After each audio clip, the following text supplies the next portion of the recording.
আগামী নির্বাচনের জন্য এখন থেকেই প্রস্তুত হতে হবে, বললেন নজরুল ইসলাম। বিএনপির চাওয়া একটি নিরপেক্ষ নির্বাচন, বললেন গয়েশ্বরচন্দ্র। জানাবো কোথায় আশ্রয় নেওয়ার প্রস্তুতি শেখ হাসিনার, এবং সর্বশেষ জানাবো অন্তর্বর্তী সরকারের জন্য 7 পরামর্শ। শুনছিলেন সংবাদ শিরোনাম, এবারে বিস্তারিত। আগামী নির্বাচনের জন্য এখন থেকেই প্রস্তুত হতে হবে, বললেন নজরুল ইসলাম। বিএনপির জাতীয় স্থায়ী কমিটির সদস্য নজরুল ইসলাম খান বলেছেন, আগামী দিনের নির্বাচনের জন্য আমাদের এখন থেকেই প্রস্তুত হতে হবে। তিনি বলেন, এদেশের ছাত্র সমাজ, যুব সমাজের সাধারণ মানুষ একটি পরিবর্তনের জন্য আশা করছে।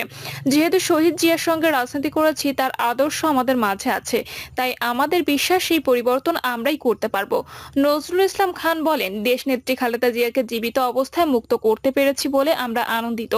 আমরা তারেক রহমানকে একইভাবে মুক্ত করে দেশে ফিরিয়ে আনবো। যে তরুণরা এই দেশের জন্য জীবন দিয়েছে, তাদের রক্তের বিনিময়ে আমরা দেশকে মুক্ত করতে পেরেছি জানিয়ে নজরুল ইসলাম খান বলেন, তাদের অবদানের কথা স্বীকার করে আমরা একটি স্বপ্নের বাংলাদেশ গড়ে তুলব।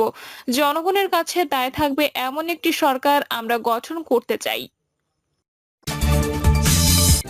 বিএনপির চাওয়া একটি নিরপেক্ষ নির্বাচন, বললেন গয়েশ্বরচন্দ্র। বিএনপির স্থায়ী কমিটির সদস্য গয়েশ্বরচন্দ্র রায় বলেছেন, আমাদের চাওয়া একটি নিরপেক্ষ নির্বাচন। এটা করার জন্য সেনাপ্রধান দায়িত্ব নিয়েছেন। আমরা আশা করছি আপনারা এটা করতে পারবেন। গয়েশ্বরচন্দ্র বলেন, আমাদের চাওয়া একটি নিরপেক্ষ নির্বাচন, আর নির্বাচনের পথে উত্তরণের জন্য সেনাপ্রধান দায়িত্ব নিয়েছেন। আমি আশা করি আপনি সেই দায়িত্ব পালন করতে সক্ষম হবেন। আমরা রাজনৈতিক দল হিসেবে বিনা শর্তে আপনাকে বিশ্বাস করছি, তাই জনগণকে আশাহত করবেন না। তিনি বলেন, বাংলাদেশে এখনো কোনো সরকার নেই, আমাদের সেনাবাহিনী দায়িত্ব নিয়েছেন। সংসদ ভেঙে দেওয়া হয়েছে, এখন একটি সরকার উপহার দিতে হবে। সরকারে কে আসবে না আসবে সেটা আমাদের বিষয় নয়, কারণ একটি সরকার দরকার। সরকার ছাড়া দেশ চালানো সম্ভব নয়, সে কারণে যত তাড়াতাড়ি সম্ভব এটা করতে হবে। সেনাবাহিনীকে উদ্দেশ্য করে বিএনপির স্থায়ী কমিটির সদস্য বলেন, যেহেতু আপনাদের মানুষ বিশ্বাস করে নিরপেক্ষ, সুষ্ঠু, অবাধ নির্বাচন, জনগণের ভোটের অধিকার দিতে হবে। কে প্রধান উপদেষ্টা হবে সেটা নিয়েও আমাদের মাথা ব্যথা নাই। আমাদের মাথা ব্যথা একটাই, নির্বাচন দিতে হবে। সুষ্ঠু ও অবাধ নির্বাচনের মাধ্যমে একটি সরকার গঠন করতে হবে। কোথায় আশ্রয় নেওয়ার প্রস্তুতি শেখ হাসিনার?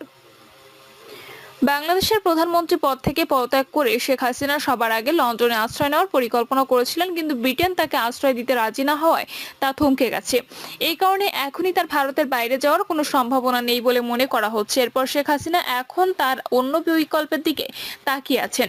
সূত্রের খবর, শেখ হাসিনা এখন সংযুক্ত আরব আমিরাত, বেলারুশ, কাতার, সৌদি আরব ও ফিনল্যান্ডে আশ্রয় নেওয়ার কথা ভাবছেন। ভারতীয় গণমাধ্যমের সূত্র জানায়, আওয়ামী লীগ নেত্রী শেখ হাসিনা ভারতে লন্ডন যাওয়ার পরিকল্পনা করেছিলেন এবং হিন্দনে পৌঁছানোর আগে তার সহযোগীরা বিষয়টি ভারতীয় কর্তৃপক্ষকে জানিয়েছিলেন। রেহানার মেয়ে টিউলিপ সিদ্দিক ব্রিটিশ পার্লামেন্টের সদস্য হওয়ায় শেখ হাসিনা লন্ডনে আশ্রয় নেওয়ার সিদ্ধান্ত নিয়েছিলেন। টিউলিপ অর্থ মন্ত্রণালয়ের অর্থনৈতিক সচিব এবং লেবার পার্টির এমপি। ব্রিটিশ পররাষ্ট্রমন্ত্রী ডেভিড ল্যামি লন্ডনে এক বিবৃতিতে বলেন, বাংলাদেশ গত কয়েক সপ্তাহ ধরে সহিংসতা এবং জানমালের ক্ষয়ক্ষতি প্রত্যক্ষ করছে।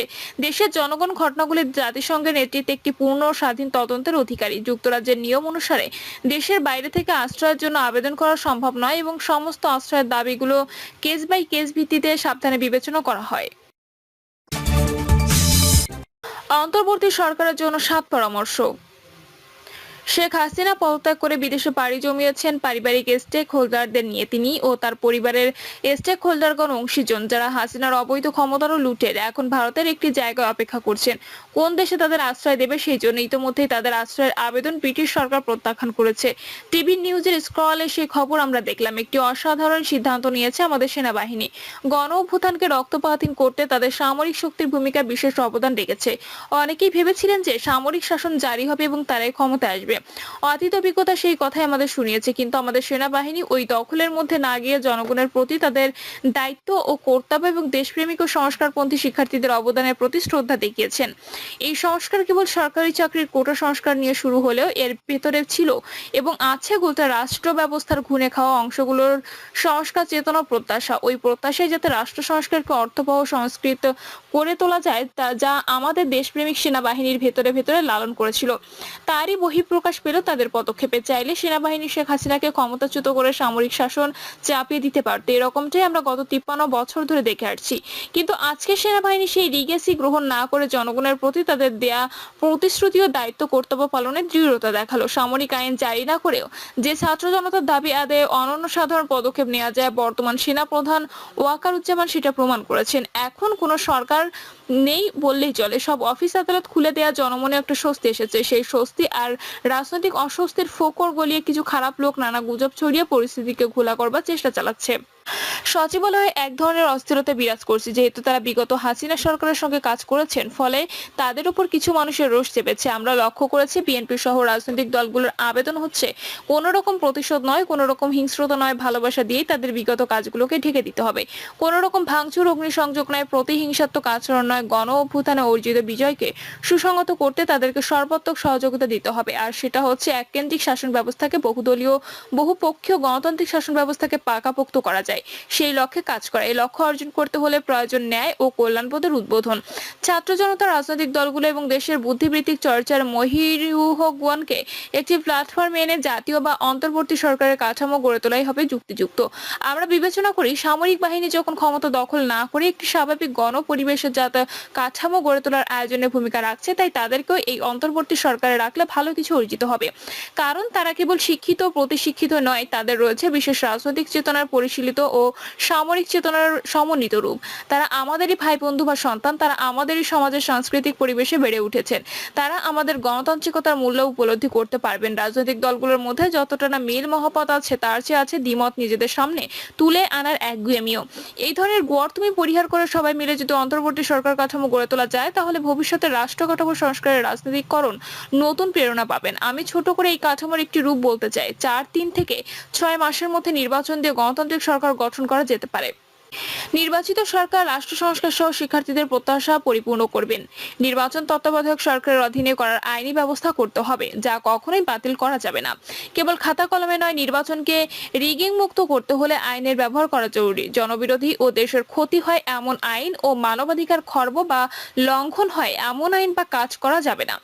গণমানুষের প্রতি ন্যায় ও সমমর্যাদা রক্ষা ও কায়েমের জন্য পুলিশের নৈতিক উন্নতির চর্চা এবং তাদের মানসিক চেতনার বিকাশ অতি জরুরি। আইন শৃঙ্খলা রক্ষাকারী বাহিনীকে সরকারের অন্যায় ও দলীয় স্বার্থে ব্যবহার করা যাবে না। বর্ডার গার্ডকে ভিন্ন মত দমনের রাজধানী সহ কোনো শহরের আনা যাবে না। সামাজিক ন্যায় কায়েম করতে হলে প্রশাসনের গলদ ও মানসিকতারও পরিবর্তন করার পদক্ষেপ নেওয়া জরুরি। কারণ আমরা দেখেছি রাজনৈতিক সরকার দলীয় পেটুয়া প্রশাসন গড়ে তুলে অন্যায়কে ন্যায় হিসেবে চালিয়ে দিয়ে দেশ ও জনগণের ক্ষতি করেছেন। এছাড়াও বহু স্পর্শকাতর বিষয় অনুল্লেখ রাখা হলে যা দুর্নীতিকে পল্লবিত করতে সহায়ক, সেগুলোর মূল উপড়ে ফেলতে হবে। প্রিয় দর্শক, এই ছিল এখনকার সর্বশেষ সংবাদ। আপডেট সব সংবাদ পেতে চ্যানেলটি সাবস্ক্রাইব করে বেল আইকনটি ক্লিক করে রাখুন।